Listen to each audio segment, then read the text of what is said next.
Ladies and gentlemen, welcome to Hype Hospitality channel. My name is Vuk and today we're going to talk about those couple of tens of thousands of reasons why I believe that working as a waiter is actually an amazing job. I heard so many times here and there, he's just a waiter, she's just a waitress.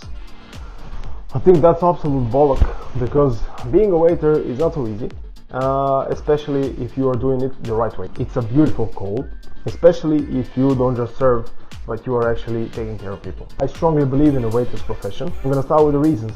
Number one reason, it's very easy to jump into this profession. In most of the places, you don't need a special experience, education. You just come there, you ask someone, sorry, can I speak to manager? Try to sell yourself, make a presentable CV. I think you can do this. This is not a big of a deal, and that's why I say in most of the places today you don't need a special experience. In some high-end places, of course, you need, because they have high-end clients who use some standards, and for those standards you need to know sequence of service, operation, knowledge about the food, the product, etc. Quite dynamic work. Okay, so it's everything, but it's not boring. You're working with different people, different moods, fast-paced environment, quite dynamic. It's not boring. This is the most important thing. When it's connected to it, you develop the physical agility. You're gonna walk, you're gonna carry stuff, you're gonna squat. It's mental, it's physical job, but it's amazing. If you overslap or clumsy, you're gonna be very precise. There's so many cool places to work for. Okay, so in hospitality, everyone is trying to create some new concept, some good idea. They're taking care of the details and the story behind the quality of the food. I don't know, like they're really sometimes investing enormous amount of resources, energy and time to create something which is unique. And we as waiters, we are basically the bridge between that creation and the enjoyment. There's so many beautiful places to work around. You develop a very good communication skills. If you're smart enough, listen and observe. This is the best start. I think the communication is the number one skill that you need to have today in the world. Okay, wherever you move, you're not gonna stay in hospitality or you're gonna move higher up the ladder. The communication is a very important part. In other industries, most of the industries are people business, so you're gonna need communicational skills. Where is the better way to learn it than in hospitality, where you have on a day base, you have a lot of new people coming and moving now to the sales. Okay, sales is the number one skill for success today, from earning money and then from other stuff. When we were kids, when we were selling to our parents that we want something, that they buy us something like a new phone or whatever, we just needed kind of to sell them a story, to give them some good grades or whatever. That's selling, right? If we needed partner, that's also selling, right? So like we needed to, like present ourselves as we're good, that's also sales. If we go and eat something good and we go back to our friend and we are like, man, I never tried something so tasty, that's sales. Definition of the sales, it's the transfer of enthusiasm. Okay, so you are talking about something in an enthusiastic way that the person to whom you're talking, they crave to try it. We move to the next one, into the next step. Actually, like when you learn the communication, next step is the emotional intelligence. You recognize the emotions. As soon as they enter, you can see if they are mad, sad, happy, enthusiastic, over-enthusiastic, drunk, stressed. So this is emotional intelligence. You recognize someone's emotions, okay? Or tell you something. People's mood is depending most probably up to a 70% if they're hungry or thirsty, okay? And mostly it's thirsty. People don't know that, okay? That's why the smartest thing when somebody is very nervous is just give them water and 2 minutes, okay? So the best tip that you can do to avoid any kind of a fight is just give them water, go away, let them hydrate, and then you go back. If they're still, then there is some problem which you can communicate, but quite often it's happening that there is something behind which is as simple as thirsty or hungry, okay? Or they are in a hurry. When people feel that you are calming them down, they trust you. When they start trusting you, they're gonna buy from you. They like you, they trust you. If they trust you, they buy from you.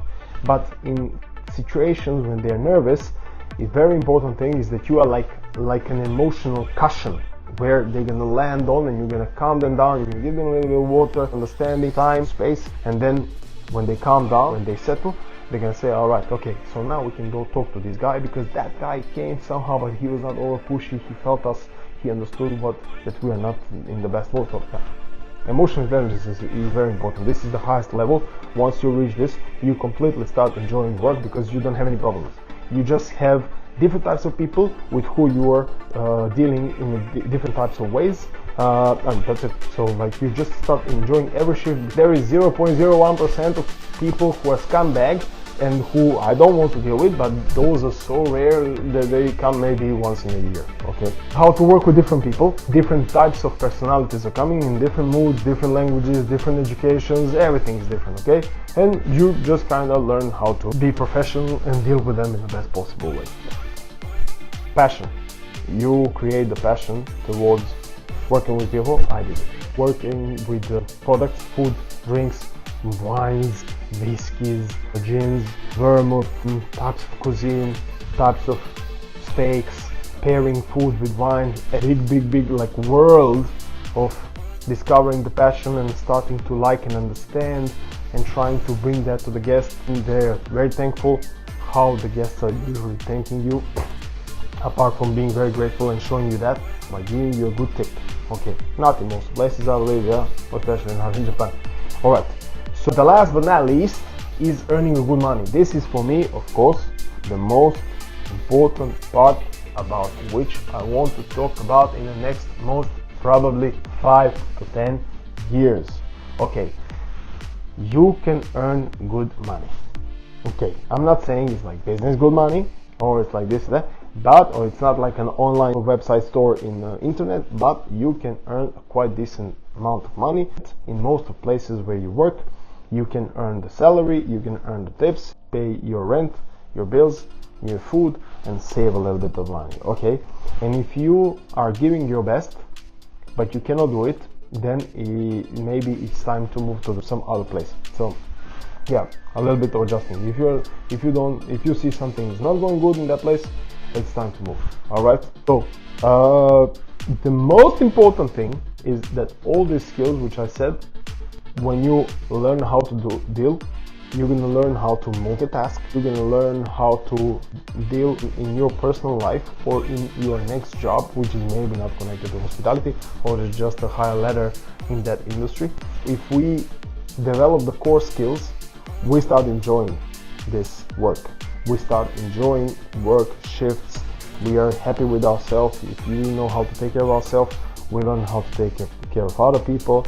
We learn to be ready, present, focused, smart, proactive, sincere. All right. So there is so many things which we can develop in hospitality, which can make us that we are really enjoy every single day instead of waiting just for that weekend or for that vacation. So we start enjoying.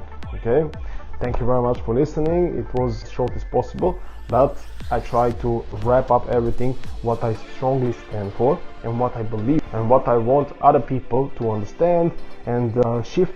So yeah, please follow the channel, and I'm gonna try to give as much as possible advices and tips on how we can grow together, how we can learn stuff, how we can deal with people, how we can deal with our colleagues, with our managers, with difficult guests.